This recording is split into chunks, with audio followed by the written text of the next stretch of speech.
ছোট্ট একটা মানুষ আছে, ও বলতেছে না ওর মুখটা আল্লাহ বলাচ্ছে, ঠিক কিনা বলে ও ছোট মানুষ কি বলবে না। চিন্তা করে দেখেন, আগের টাকা কিনতেই বলেছে নাই, প্রথম ভাই নাই বলেনি, তিনবারই নাই বলেছে, আমার শেষের দিকে বললো আছে। তার মানে কি ও বলতেছে ওর মুখ দিয়ে আল্লাহ বলাচ্ছে। এখন আপনারা বলেন যার মধ্যে ভুল আছে, সন্দেহ আছে, ধোঁকা আছে, সেই বলে নিয়ে থাকবেন না যার মধ্যে ভুল নাই, সন্দেহ নাই, ধোঁকা নাই, সেইটা নিয়ে চলবেন? এই জন্য ওয়াদের প্রথমেই কথা হবে সব কথা হলো শেষ। আগামীতে আমরা দেখবো আল্লাহর কোরআনের বাংলা। এটা হলো আজকের আলোচনা সাবজেক্ট। হ্যাঁ, আমরা গোটা বাংলাদেশ ঘুরতেছি, তো আল্লাহ পাক কিছু আমাদেরকে দেখার একটা সুযোগ করে দিচ্ছে। ভাগ্য মানে চেহারা জানি হোক, একটা ইউনুস আমরা পাচ্ছি। ইউনুস বিপদের সময় দোয়া করা লাগে, বলে কোন ব্যক্তি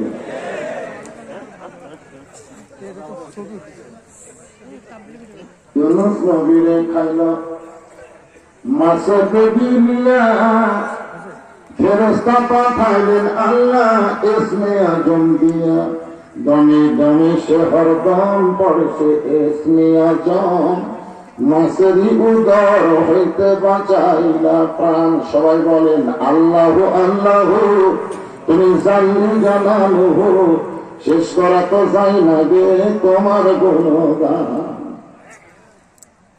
একটা মাছ ইউনুস নবীরে খাইছিল, হজম করতে পারিনি। আমরা সতর্ক করে বলবো ভারত বেশি মাথা মারো না, হজম করতে পারবো না, তোমাদের মা তোমাদের কাছে গেছে। আমাদের বউরাতে একটা স্লোগান দেয়, মোদিরও বউ নেই সে থাকবে না। এখন তো আর সে বয়স নাই, এখন লাড়াপড়া করে ধৈর্য ধারণ করো। গরিবন্ধটা ঠিক কিনা? আমাদের মুসলমানের দেশের দিকে মাথা মারো না। সেই কোরআন থেকে একটা সূরার দুটো আয়াত আমি আপনাদের সামনে তেলাওয়াত করেছি, যে কোরআনে সন্দেহ নাই, ভুল নাই, ধোঁকা নেই। সূরাটার নাম হলো সূরা মুলক। জোরে বলেন নাম কি? মুলক। তাবারাকাল্লাযী বিয়াদিহিল মুলক ওয়া হুয়া আলা কুল্লি শাইইন কাদির। পাঁচতলায় উঠে 1.5 লাখ টাকার খাট, 12,000 টাকার কম্বল, রাত 9টার সময় ওরে কামড়ে দিয়ে বলতেছে আমার বাড়ি, আমার ঘর, আমার নামাইতে, দেশ আমার বাপের, এই দেশ আমার।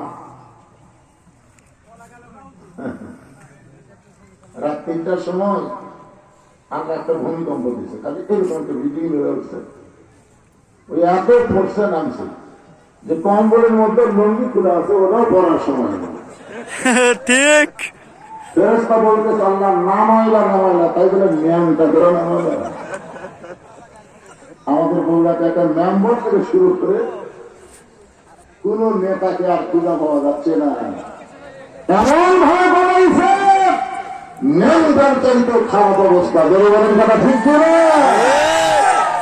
আল্লাহর ক্ষমতার সাথে কাজদারি করুন। গোটা বিশ্বের রাজত্ব মালিকানা একমাত্র তার হাতে। বিশ্বাস করেন? সমস্ত ক্ষমতার মালিককে প্রত্যেকটা বিষয়ের উপরে একমাত্র ক্ষমতা তার।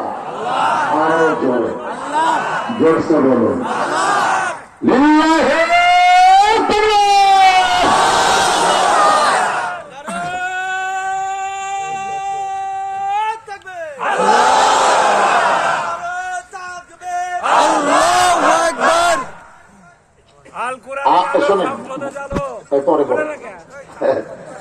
আপনারা বলেন তো, আমেরিকা ইসরায়েলকে কি দিছে?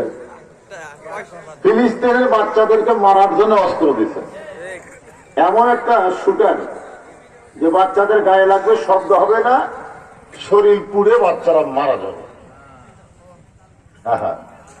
আল্লাহ তুই আমার ফিলিস্তিনের বাচ্চাদের মারবি, আমি আল্লাহ তোকে আসমানের আগুন দিয়ে পুড়ে মারবো। ঠিক শুরু হয়ে গেছে।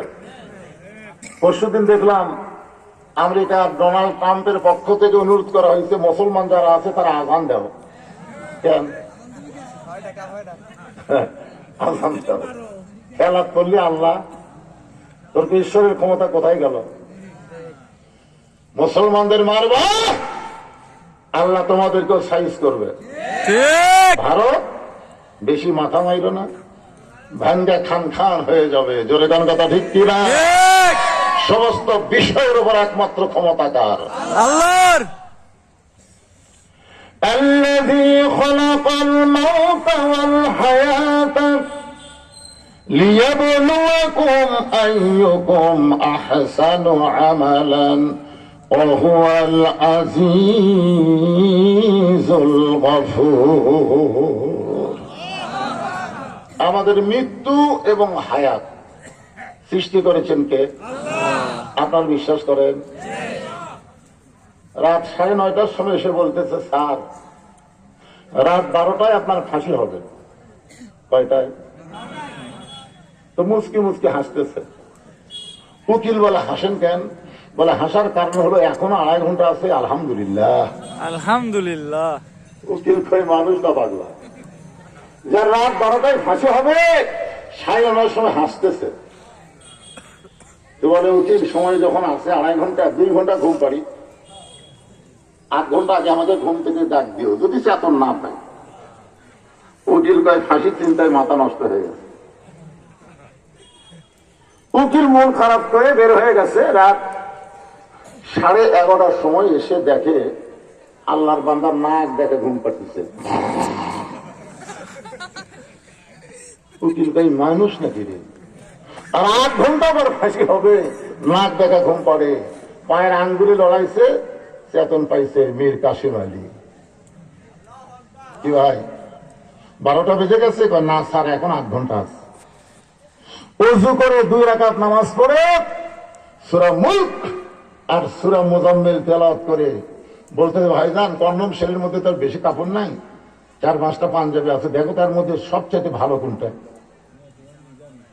সবচেয়ে ভালোটা বের করে দিচ্ছে, ওটা গায়ে দিয়ে চিরুনি দিয়ে মাথা হাসরায় বলতেছে, আমাকে কেমন লাগতেছে? উকিল কান যার কয় ফিরে আর কিছুক্ষণ পর ফাঁসি হবে। আর বেটা কয়, আমার কেমন লাগতেছে? উকিল বলে, স্যার রাত 12টা বাজতে কিন্তু আর বেশি সময় নাই, আপনাকে ফাঁসির মঞ্চে যাইতে হবে। মীর কাসিম আলী মুচকি মুচকি হাসার বলে, ঘুমের মধ্যে ফয়সালা হয়ে গেছে। বাংলাদেশে ফাঁসির মাধ্যমে আল্লাহ তাআলার জান্নাতের মধ্যে আল্লাহ আমাকে রিসিপশন করবে।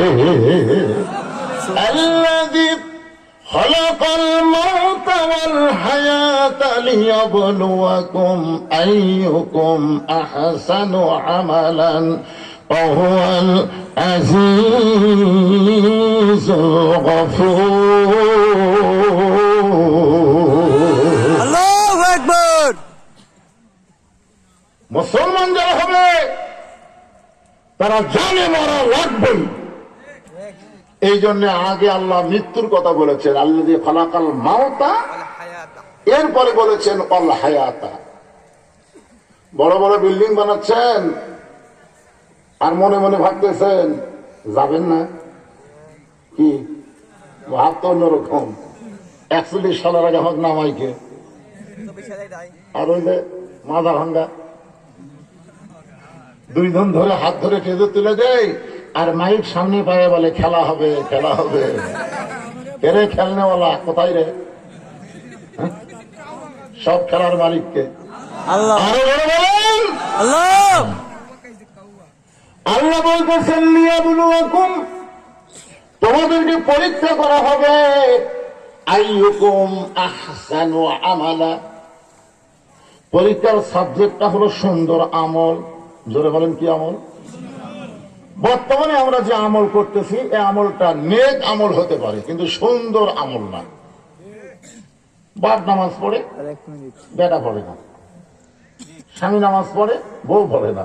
বউ পড়ে, স্বামী পড়ে না। দাদা পড়ে নাতি পড়ে না। এরা নেক আমল হচ্ছে, দুই একজন করতেছে নেক আমল, ওয়ামিলুস সালিহা, কিন্তু আহসান আমালা এইটা সম্ভব না।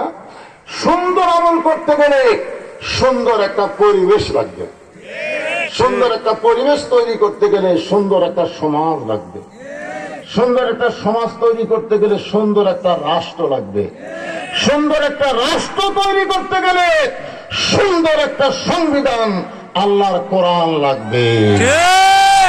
ঠিক কিনা? স্লোগান দেওয়ার সময় বলেন আলো কোরআনের আলো ঘরে ঘরে জ্বলো, ঘরে ঘরে। তা আবু জেল বলছিল আপনি ঘরের মধ্যে কোরআন পড়েন, আমরা বাইরে থেকে খালি শোনা যাবো আর তারিফ করবো, কি সুন্দর কোরআনের বাণী, রাতটা কোন দিক দিয়ে গেল আমি বুঝবারই পারিনি। মিজানুর রহমান ওয়াজ করে বাংলাদেশের লক্ষ লক্ষ মানুষ দেখতে পারল। আমাদের বগুড়ার থেকে গেছিল, হুজুর এত মানুষের ভিড় দেখা হয়নি। কে পাগলা, এত টাকা খরচ করে দেখবার গেছি? কি আপনারা দেখতে পাচ্ছে? দেখতে পাচ্ছে না, দেখা তো হলো মোস্তাহাব, দেখা হলো নফল।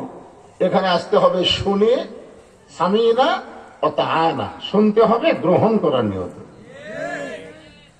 হ্যাঁ, এখন আপনারা বলেন পৃথিবীর সবচেয়ে বড় মাস্তান, সবচেয়ে বড় গুন্ডা, তার নাম ছিল হযরত ওমর, যিনি নাঙ্গা তরবারি, খোলা তরবারি নিয়ে আল্লাহর নবীকে হত্যা করার জন্য রওনা দিয়েছিলেন। কথা বলেন ঠিক কিনা? ঠিক। সেই মানুষটা পৃথিবীর সবচেয়ে ভালো মানুষ হয়ে গেলেন কোন মন্ত্র দিয়ে না, আল্লাহর কোরআনের পরশে। জোরে বলেন ঠিক কিনা? ঠিক। তাহলে আল্লাহর কোরআনের পরশ যদি আমরা নিতে পারি, আমাদের বাংলাদেশে কোনো সন্ত্রাসী, কোনো দুর্নীতি, কোনো চাঁদাবাজ জন্ম নেবে না, জন্ম নিলেও ভালো হয়ে যাবে। জোরে কোন কথা ঠিক কিনা? ঠিক। সবই হবে। কোরআন যদি খালি আপনারা শোনার মধ্যে থাকেন, কিন্তু যদি কোরআন গ্রহণ করেন, হযরত ওমর এক সময় আল্লাহ তাআলা এই কোরআনের পরশে তাকে অর্ধ জাহানের খলিফা বানায় দিলেন। আমি ইতিহাসের ওই মানচিত্রটা মাথা দেখলাম, বাংলাদেশের মতন ৯৬টা দেশের খলিফা ছিলেন হযরত ওমর। বাংলাদেশের মতন কয়টা? ৯৬টা দেশের খলিফা ছিলেন। আরে মসজিদের মেম্বরে বসে নিজের গালে নিজেই চল মারতেছেন, ডান হাতে ডান গালে, বাম হাতে বাম গালে। ওসমান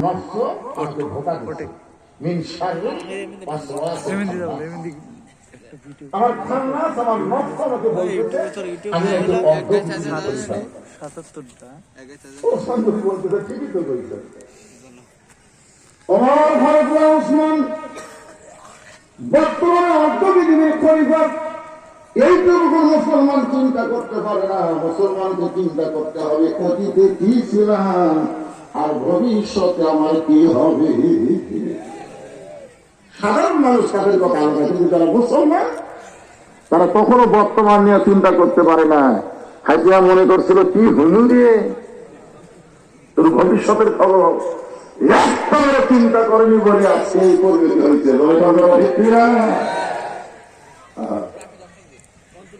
ওসমান গনি বলে আমি আপনি অতীতের খবর কি? ওমর ফারুক বলেন অতীতে আমি খালার বাড়িতে রাখালি করতাম। সুবহানাল্লাহ বলেন না? ছাগল চড়াতে যাইতাম, বিকেলে বেলা যখন ছাগল নিয়ে ফেরত আসতাম, খালার কান ধরে বলতো ওমর কয়টা নিয়ে গেলে কয়টা ফেরত আনলে? আমি ছাগল কোনো দিকে ২-৩টা কম, আমি আবার দৌড় দিতাম। ওই ছাগলগুলো খুঁজে খুঁজে নিয়ে এসে যখন খালারে দিতাম, খালা আমার মাথার চুল ধরে বলতো আজকে যেই ভুল করেছো এই ভুল যদি আগামীকাল করো তোমার রাখার চাকরি ক্যান্সেল। আমি খালা বলতাম খালা আমার রাখার চাকরি ক্যান্সেল করে দিলাম, থাকবো কোথায়, খাবো কি? একদিন আমার রাখার চাকরি